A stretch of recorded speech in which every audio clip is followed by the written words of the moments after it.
नमो राघवाय। गुरुर् ब्रह्मा गुरुर्विष्णु गुरुर्देवो महेश्वरा गुरु श्री साक्षात परम ब्रह्म तस्मै श्री गुरुदेव नमः। भगवत प्रेमी भक्त सुन,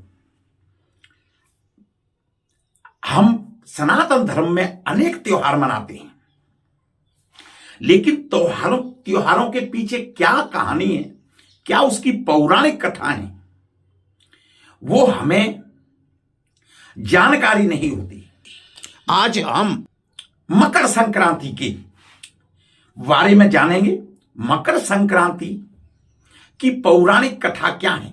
मकर संक्रांति से अनेक कथाएं जुड़ी हुई हैं। आप देखते रहें इस वीडियो को और जाने मकर संक्रांति की कथाओं के बारे में। नमो राघवाय। मकर संक्रांति की पौराणिक कथाएं। मकर संक्रांति के दिन सूर्य अपने पुत्र शनिदेव के घर जाते हैं। कहा जाता है कि इस दिन सूर्य की काले तिल के साथ उपासना करने से व्यक्ति को बहुत लाभ मिलता है। इसके अलावा मकर संक्रांति के मौके पर सूर्यदेव और शनि की कथा पढ़ी जाए तो शनि दोष को काफी हद तक राहत मिलती है। तो आइए जानते हैं मकर संक्रांति की कथा। मकर संक्रांति के दिन जप तप व दान करने का विशेष महत्व है। इस दिन किए गए दान का 2 गुना फल मिलता है। ज्योतिष शास्त्र के अनुसार मकर संक्रांति के दिन सूर्य शनि देव के घर आते हैं। इस दिन सूर्य शनि की राशि मकर में प्रवेश करेंगे।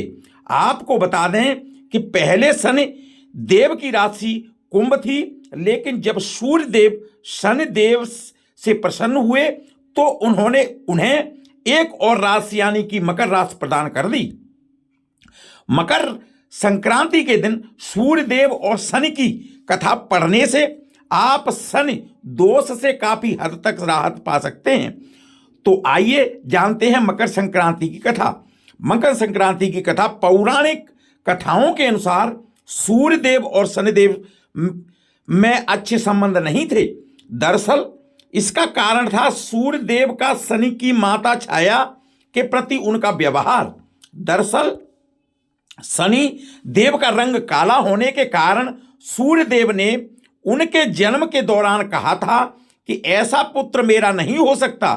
इसके बाद से सूर्य देव ने शनिदेव और उनकी माता छाया को अलग कर दिया था।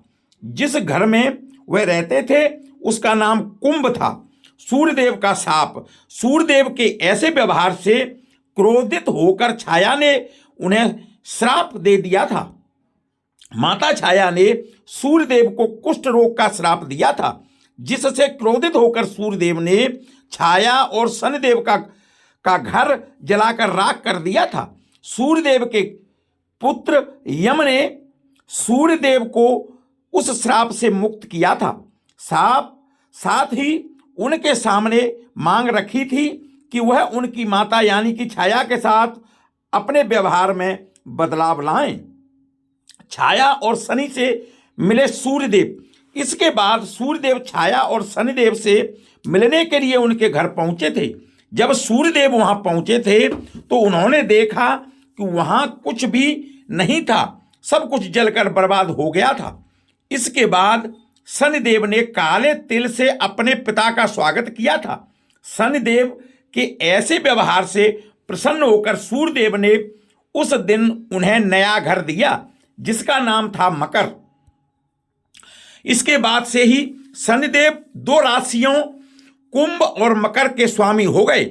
शनिदेव के इस व्यवहार से प्रसन्न होकर सूर्यदेव ने उन्हें यह भी कहा था कि जब भी वह मकर संक्रांति के मौके पर उनके घर आएंगे तो उनका घर धन धान्य से भर जाएगा, उनके पास किसी भी वस्तु की कमी नहीं रहेगी। साथ ही यह भी कहा कि इस दिन जो लोग भी मकर संक्रांति के मौके पर मुझे काले तिल अर्पित करेंगे उनके जीवन में सुख समृद्धि आएगी। इसलिए मकर संक्रांति के मौके पर सूर्य देव की पूजा में काले तिल का इस्तेमाल करने से व्यक्ति के घर में धन धान्य की कोई कमी नहीं रहती है। भागीरथी और गंगा की कथा। राजा भागीरथ ने अपने पूर्वजों के मोक्ष के लिए गंगा नदी को धरती पर लाया था। गंगा नदी इतनी शक्तिशाली थी कि धरती को नष्ट कर सकती थी, इसलिए भगवान शिव ने गंगा नदी को अपने जटाओं में बांध लिया। बाद में भागीरथ के अनुरोध पर भगवान शिव ने गंगा नदी को धरती पर छोड़ दिया।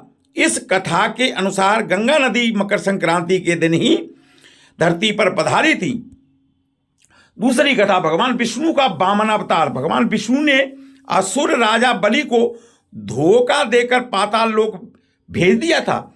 बलि के भगवान विष्णु के 3 पग भूमि मांगी थी। भगवान विष्णु ने 3 पग में ही तीनों लोक नाप लिए थे। कुछ मान्यताओं के अनुसार भगवान विष्णु ने मकर संक्रांति के दिन ही बलि को पाताल लोक भेजा था। सूर्यदेव का रथ।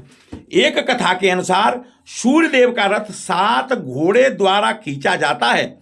खर मास के दौरान सूर्यदेव के रथ में खर जुड़े रहते हैं, जिसके कारण सूर्यदेव की गति धीमी हो जाती है। मकर संक्रांति के दिन खर दूर हो जाते हैं और 7 घोड़े रथ को खींचने लगते हैं, जिससे सूर्यदेव की गति बढ़ जाती है। इस कथा के अनुसार मकर संक्रांति के दिन से सूर्यदेव की गति बढ़ने लगती है और दिन लंबे होने लगते हैं। यशोदा और श्री कृष्ण की कथा। माता यशोदा ने श्री कृष्ण को प्राप्त करने के लिए मकर संक्रांति का व्रत रखा था। इस कथा के अनुसार मकर संक्रांति का व्रत रखने से मनोकामनाएं पूरी होती हैं। इन कथाओं के अलावा भी मकर संक्रांति से जुड़ी कई अन्य कथाएं हैं। इन कथाओं का उद्देश्य लोगों को धर्म और संस्कृति से जोड़ना है। मकर संक्रांति पर खिचड़ी क्यों बनाई जाती है? मकर संक्रांति पर खिचड़ी बनाने की परंपरा कई धार्मिक, सांस्कृतिक और वैज्ञानिक कारणों से जुड़ी हुई है।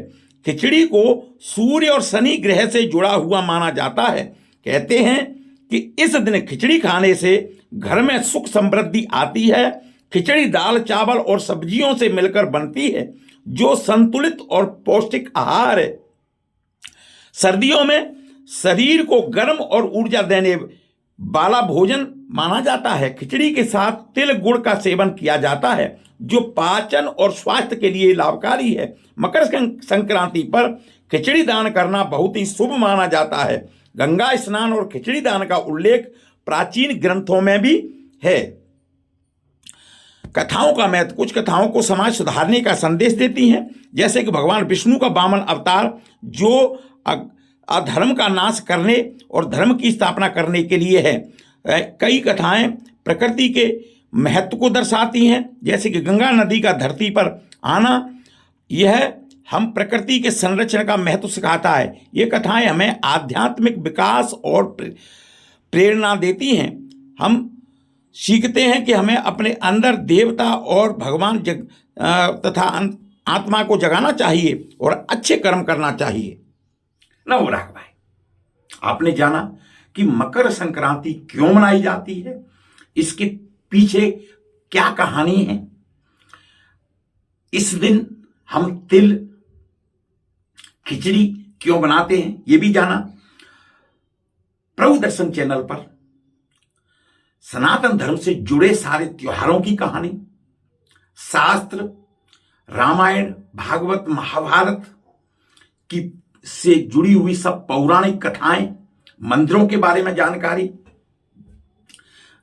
मिलती रहती है। आपसे अनुरोध है, यदि आप पहली बार इस चैनल पर आए हैं तो चैनल को सब्सक्राइब करें और हाल का बटन दबाएं, जिससे कि आपको मेरे वीडियो की जानकारी मिल सके और लोगों को भेजें।